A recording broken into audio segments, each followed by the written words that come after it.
நம்ம பொதுவாக மோட்டிவேஷன் பார்த்தீங்கன்னா, அந்த ஆங்கிலத்தில் வந்துட்டு never give up, keep on trying இந்த மாதிரி வார்த்தைகள்லாம் நம்ம பார்த்துருப்போம்.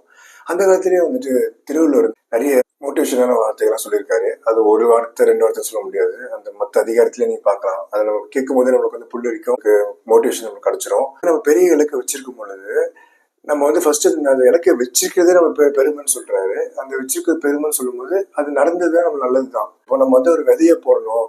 விதை வந்து நம்மளுக்கு வந்து வளர்ந்துச்சுன்னா அது வந்து மரமா வளரும். அப்படி விளையாம போச்சுன்னா அது வந்து உரமா மாறும்னு சொல்லிருப்பாங்க. ஸோ இது மாதிரி நம்ம எல்லா விஷயத்தையும் நம்ம வந்து பாசிட்டிவிட்டியா நம்ம எடுத்துக்கணும்.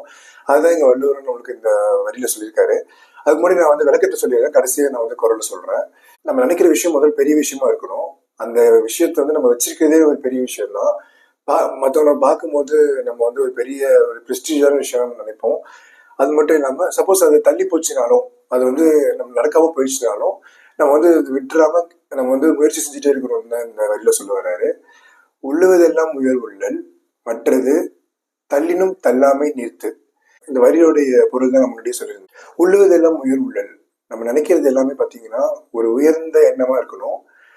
மற்றது நீங்க நினைச்சது நடக்கலன்னா தள்ளினும், அதாவது தள்ளி போனாலும் தள்ளாமை நிறுத்து, நம்ம வந்து விட்டுடாம அதுக்கு நம்ம வந்து தொடர்ந்து முயற்சி செஞ்சுட்டே இருக்கணும்னு சொல்ல வர்றாரு. ஸோ அப்படி செஞ்சுட்டே இருந்தால் நம்ம வந்து வாழ்க்கையில முன்னேறலாம்னு சொல்றாரு. ஸோ இது எல்லாருக்கும் உங்களுக்கு புரிஞ்சிருக்கும் இந்த குரல்.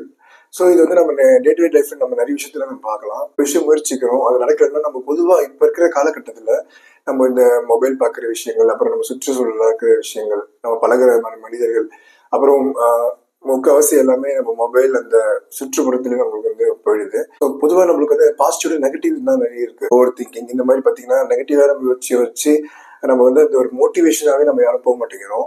ஸோ நம்ம எப்பயுமே ஒரு நல்லது நினைச்சாதான் நல்லது நடக்கும். ஸோ எண்ணம் போல் வாழ்க்கைன்னு நம்ம சொல்லியிருப்பாங்க. சொல்லுவதெல்லாம் உயர்வு உள்ளல், நம்ம வந்துட்டு நினைக்கிற விஷயங்கள் தெளிவா உயர்ந்த நோக்கத்தோடு இருக்கும் பொழுது நம்ம அதிலேயே நம்ம வந்து முயற்சி செஞ்சுட்டே இருக்கணும். முயற்சி செஞ்சுட்டே இருக்கும்போது நடந்தா ரொம்ப சந்தோஷம், நடக்கலன்னா கொஞ்சம் டைம் தேவைப்படும்.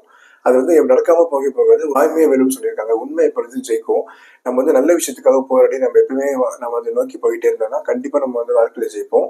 அது கொஞ்சம் டைம் எடுத்துக்கும். அந்த டைம் எடுத்துக்கிறது நம்ம வந்து ஒரு மனசு தளர்ந்து விடாம நம்ம முயற்சி செஞ்சுட்டே இருந்தோம்னா நம்ம வந்து வாழ்க்கையில முன்னேறலாம்னு சொல்றாங்க. இதுக்கு நீங்க பல செலிபிரிட்டிஸ் வந்து நீங்க எக்ஸாம்பிளா பார்த்துருக்கலாம். இப்போ விளையாட்டு துறையில இருந்து, அரசியல்ல இருந்து, பெரிய பெரிய பிஸ்னஸ் மேன்ல இருந்து எல்லாருமே வந்து நம்ம எடுத்துக்காட்டா நம்ம பார்த்துக்கலாம். நிறைய பேர் இதுக்கு எடுத்துக்காட்டா இருப்பாங்க.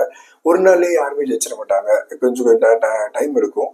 டைம் எடுத்தாலும் நம்ம வந்து பெரிய ஆளா வந்து நம்ம ஜெயிச்சு நிற்போம். வாழ்க்கையில நடக்கக்கூடிய ஒரு கெட்ட விஷயத்த பார்த்துட்டு ஓகே நம்ம இதோட முடிஞ்சிச்சுன்னு நம்ம வந்து க்ளோஸ் பண்ணிடாம நம்ம வந்து தொடர்ந்து முயற்சி செஞ்சுட்டே விளையாட்டு வீரர்களுடைய வார்த்தைகளை கேட்டீங்கன்னா அவங்க சொல்லியிருப்பாங்க, என்னுடைய நாள் என்னுடைய நாளும் இல்லை அப்படின்னு சொல்லியிருப்பாங்க. நீரஜ் சோப்ராவே பார்த்தீங்கன்னா தங்கத்தை விட்டுட்டு நில்லை வெள்ளி ஜெயிக்கும் பொழுது அவர் என்ன சொல்லியிருக்காருன்னா இன்னைக்கு என்னுடைய நாளா இல்லைன்னு சொல்றாரு. அவர் மற்ற நாள்லயும் பெஸ்டா கொடுத்திருப்பாரு. அன்றைக்கு நாள் வந்து பார்த்தீங்கன்னா அவரே பெஸ்டா கொடுத்தவர் ஒருத்தர் இருந்திருப்பாரு. ஸோ எல்லாமே திருப்பி திருப்பி பார்த்தீங்கன்னா அந்த முயற்சி practice makes a man perfect. அதேதான் நம்ம வந்து தொடர்ந்து நல்லா முயற்சி செஞ்சுட்டு இருந்தோம்னா நம்ம கண்டிப்பா ஒரு நாள் நம்ம ஜெயிப்போம். ஸோ இந்த மாதிரி கான்வர்சேஷன் கேட்க சேனல் சப்ஸ்கிரைப் பண்ணுங்க. தேங்க்ஸ்.